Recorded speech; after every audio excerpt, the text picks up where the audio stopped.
UAE के अंदर तकरीबन 7 से 8 स्टेट्स आती हैं, जिसके अंदर अबू धाबी, दुबई, शारजा, रासुल खैमा, अजमान, फुजैरा, उम्मुल क्वीन और ये स्टेट्स हैं इसकी। अक्सर लोग मुझसे पूछते हैं कि सर हमें शारजा में जॉब सर्च करनी चाहिए, अबू धाबी में करनी चाहिए, दुबई में करनी चाहिए, अपॉर्चुनिटीज़ कहाँ पे है। मैंने कहा थोड़ा सा आपको एक्सप्लेन कर दूँ।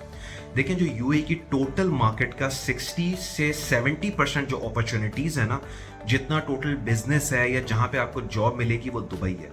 टोटल यूएई का 60 टू 70% अपॉर्चुनिटीज जो हैं वो अलोन दुबई के अंदर है। उसके अलावा तकरीबन 10 टू 15% अपॉर्चुनिटीज जो हैं वो अबू धाबी के अंदर हैं, और 10% से लेस देन 10% मैं कहूँगा अपॉर्चुनिटीज वो शारजा के अंदर हैं। और उसके अलावा बाकी जो 10-15% बचते हैं वो आप लगा लें, अलैन लगा लें, रासुल खैमा लगा लें, फुजैरा लगा लें, और बाकी जो यहाँ पे एमिरेट्स हैं वो उसके अंदर हैं।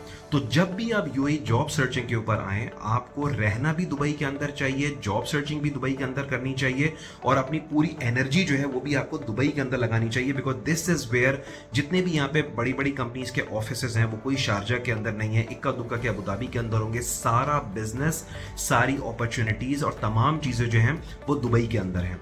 अक्सर लोग मुझसे ये भी पूछते हैं कि सर हमें अकोमोडेशन कहाँ लेनी चाहिए, हमें रहना कहाँ पे चाहिए। उसको भी मैं हमेशा एक्सप्लेन करता हूँ कि आप जो है अकोमोडेशन वो शारजा के अंदर ना लें, बल्कि आप वो अकोमोडेशन जो है वो आप दुबई के अंदर लें। अबू धाबी में भी ना रहें, क्योंकि अबू धाबी और दुबई जो है वो तकरीबन 1.5 घंटे का डिफरेंस हो जाता है। तो अगर सम टाइम लोग ये कहते हैं सर हमारे जानने वाले शारजा में थे तो हमने अकोमोडेशन के पैसे बचा ली, जो मैं हमेशा मना करता हूँ कि देखें, in networking is an integral part of Dubai job hunting process, which means कि आपको डेली बेसिस के ऊपर अपने घर से निकलना है, ऑफिसेस जाना है, सीवी हैंड ओवर करनी है, लोगों से कनेक्ट करना है। तो शारजा में अगर आप रहेंगे तो शारजा से दुबई आना आपके लिए प्रॉब्लम हो जाएगी, क्योंकि शारजा में लोकल मेट्रो ट्रेन नहीं है, सिर्फ दुबई के अंदर है, वो अबू धाबी के अंदर भी नहीं है। और अगर दुबई और अबू धाबी का डिस्टेंस है तकरीबन 1.5 घंटे की ड्राइव है।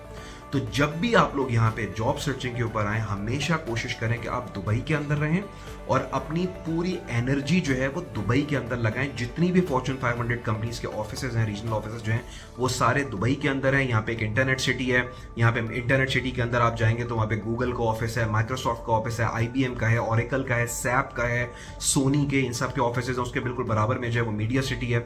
मीडिया सिटी में अगर आप जाएंगे तो वहाँ पे आपको CNN का ऑफिस नजर आएगा, BBC का नजर आएगा, 10 स्पोर्ट्स का नजर आएगा। उसके बिल्कुल बराबर में जो नॉलेज विलेज है, वहाँ पे जितनी भी यूनिवर्सिटीज़ हैं वो वहाँ पे हैं। तो ये मैं आपको इस बात इसलिए बता रहा हूँ कि ये गलती कभी मत कीजिएगा जब आप 3-4 लाख रुपए यहाँ पे लगा के आते हैं जॉब सर्चिंग के लिए। तो अक्सर मुझे पता चलता है सर मैं कहाँ रह रहा हूँ, सर मैं फुजैरा में रह रहा हूँ। यार फुजैरा में तो वहाँ पे अपॉर्चुनिटीज़ ही नहीं है। सर मैं रासुल खैमा में रह रहा हूँ, 1 घंटे का रास्ता है दुबई का। हाँ, लेकिन वहाँ पे अपॉर्चुनिटीज़ नहीं है। आपको दुबई रहना चाहिए और दुबई में ही जॉब सर्च करनी चाहिए, बिकॉज जितनी भी बिजनेस हैं, जितनी भी अपॉर्चुनिटीज हैं हर फील्ड के अंदर, I am not talking about any particular field, her field के अंदर जितनी भी अपॉर्चुनिटीज हैं वो सारी की सारी जो मोस्टली हैं 60 टू 70% ऑफ ऑल अपॉर्चुनिटीज वो दुबई के अंदर है, फिर अबू धाबी के अंदर, फिर शारजा के अंदर है। तो जब भी आप यहाँ पे आए जॉब सर्चिंग के लिए दुबई को प्रायोरिटाइज करें।